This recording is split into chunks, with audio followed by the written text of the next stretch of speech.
Queridos estudiantes, tengan muy buenas tardes. Quien les habla es el Magíster Omar Antesano. El día de hoy vamos a continuar con la temática que teníamos para esta semana, que básicamente es electricidad y con algunos conceptos.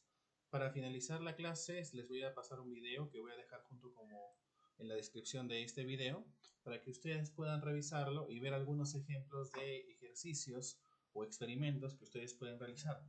Deben realizar 2 de los ejercicios para la próxima semana. Ustedes elijan cualquiera de los ejemplos que se van a mostrar en el video adjunto. La idea es que puedan desarrollarlos y de acuerdo a los materiales que ustedes puedan encontrar en sus hogares. Muy bien. Hablando sobre la electricidad, vamos a partir del concepto básico. Es una forma de energía que solo se puede apreciar por los efectos que produce. La electricidad existe en todo, en nuestro cuerpo, en el aire que respiramos, en el libro que leemos, en todos los objetos. Si nosotros revisamos los fundamentos de la electricidad, vamos a notar que es una fuerza fundamental de la naturaleza, análoga a la gravedad. Pero mientras que la fuerza de gravedad entre dos objetos depende de la masa, la fuerza eléctrica entre dos objetos depende de su carga. La carga es una de las propiedades básicas de las partículas elementales. Estamos hablando de los electrones, protones y neutrones, que componen toda la materia ordinaria. Esas fuerzas fundamentales son aquellas que existen entre los protones, entre las partículas elementales del átomo, protones, neutrones y electrones. Se conocen 3 tipos de fuerzas. La primera es la fuerza gravitacional, que es una fuerza débil porque el módulo de la fuerza gravitatoria entre dos partículas elementales es mucho más pequeño que el módulo de cualquier otra fuerza fundamental. La fuerza electromagnética, que es la fuerza que determina la estructura de los átomos.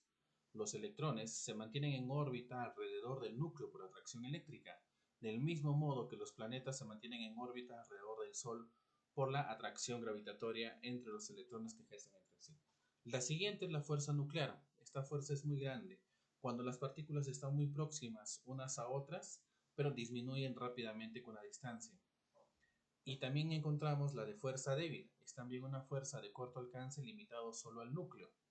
Es la responsable de algunas formas de radioactividad, que es la transformación espontánea del núcleo en una clase de átomo en el núcleo de otro tipo. Si nosotros nos ceñimos a las leyes de las cargas, vamos a tener que las cargas eléctricas de la naturaleza, básicamente que tienen un signo diferente, se atraen, entre positivos y negativos, y las cargas de la misma naturaleza que tienen el signo igual se repelen.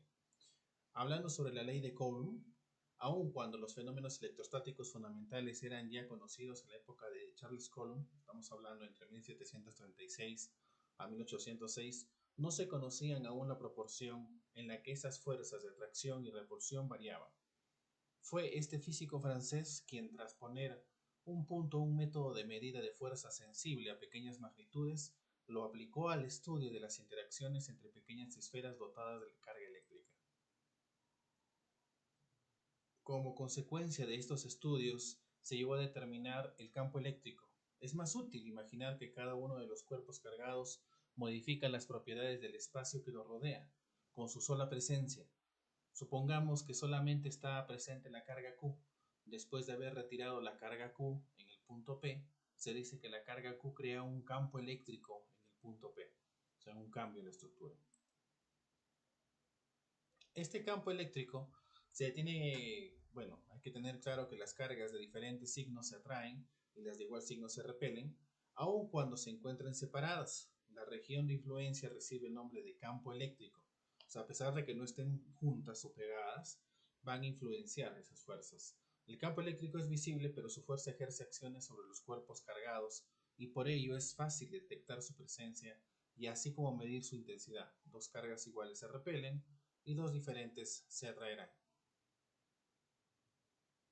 Hablando sobre la energía y el potencial eléctrico, del mismo modo que hemos definido el campo eléctrico, el potencial es una propiedad del punto A del espacio que rodea la carga Q, que definimos como la energía potencial de la unidad de la carga positiva imaginariamente situada en A, el potencial de una magnitud escalar.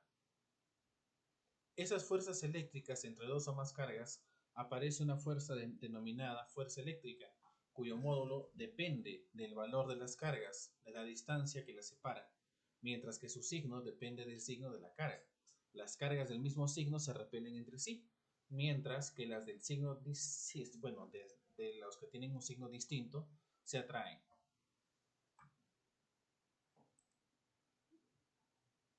Fuerzas ordinarias por varias cargas sobre otra. Vamos a entender que a manera de un concepto sobre carga eléctrica es la materia que se compone por átomos, que los conductores aislantes, entendamos que hay materiales que presentan distintos comportamientos ante el movimiento de las cargas eléctricas, y esos conductores, pues en el caso de los aislantes, si bien es cierto, limitan este tránsito de cargas eléctricas, no quiere decir que no puedan hacerlo del todo. Si bien es cierto, son muy buenos aislantes, pero en algunos casos también pueden tener cierto traslado de conducción eléctrica. Claro, que no es tal igual como puede ser, por ejemplo, si comparáramos el azufre o el carbono y lo comparáramos con por ejemplo, con el mercurio, con el oro, con la plata, con el cobre. Obviamente que estos metales van a tener quizás una mejor facilidad, pero, pero no quiere decir que el carbono tampoco permite conducir la carga eléctrica. En cierta, en cierta cantidad de energía eléctrica se puede mantener, pero por ejemplo, cuando ya se incrementa el amperaje y en especial el voltaje, es muy probable que este material, el carbono, también pueda transmitir cargas eléctricas. En el caso de los conductores, bueno, hay elementos químicos que por naturaleza tienen la facilidad de permitir el movimiento de las cargas. Y tenemos otros que se conocen como aislantes. Son materiales que presentan dificultad al paso de la energía eléctrica y al movimiento de las cargas. Uno de los principales, por ejemplo, es el agua pura. El agua químicamente pura no debería permitir el traspaso de cargas eléctricas. Sin embargo, si nosotros abrimos el agua del caño, probablemente sí pase en cierta cantidad, pero es no porque el agua del caño sea diferente, sino porque el agua del caño contiene algunas sustancias iónicas que permiten el paso de la energía, haciendo que se pueda pasar la energía eléctrica a través del agua. Pero si comparamos agua químicamente pura, veríamos que no va a pasar la energía eléctrica por este medio. Dieléctricos. Se denomina dieléctrico a la materia que conduce de manera deficiente electricidad, por lo que puede ser utilizado como aislante eléctrico y además si es sometido a un campo eléctrico externo, puede establecerse en él un campo eléctrico interno, a diferencia de los materiales aislantes con los que suelen confundirse. Entre las aplicaciones más importantes de los materiales dieléctricos tenemos aislantes, que tienen la función de evitar el contacto entre las diferentes partes conductoras, aislamiento de la instalación y proteger a las personas frente a las tensiones eléctricas como aislamiento protector. Esto lo van a poder ver ustedes porque mucho de este material es utilizado específicamente para el trabajo eléctrico.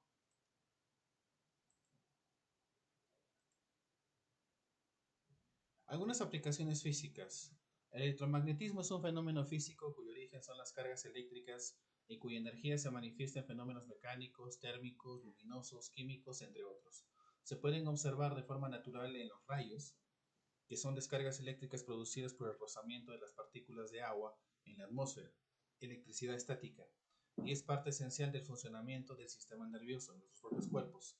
Ejemplo, la sinapsis. En las aplicaciones médicas se puede ver, por ejemplo, en el uso de desfibriladores o la cardioversión. Esto básicamente es un tratamiento terapéutico en el cual se libera corriente eléctrica en grandes cantidades por periodos breves de tiempo. Esta descarga eléctrica despolariza temporalmente el miocardio, terminando una fibrilación ventricular, haciendo pues que se pueda recuperar la actividad eléctrica normal.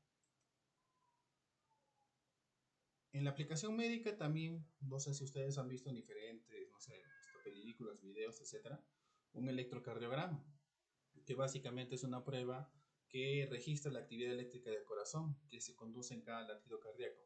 Esta actividad eléctrica se registra desde la superficie corporal del paciente y se dibuja en un papel, pero actualmente inclusive ya se puede dibujar en un monitor, ¿no?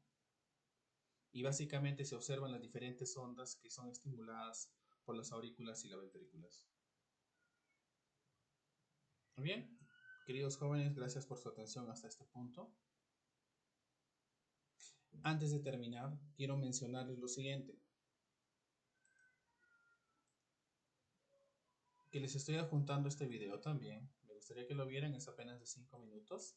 Pero en el video van a poder observar varios experimentos. Todos ellos son bastante simples y con materiales que ustedes van a poder utilizar o van a poder encontrar en sus hogares.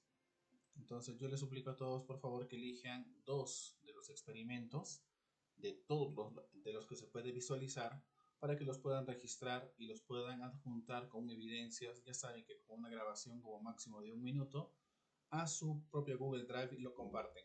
Bueno, en este caso ya tenemos esos drives compartidos, así que simplemente cargan las evidencias de sus ejercicios. Muy bien, eso sería todo. Que tengan muy buen día. Gracias por su atención.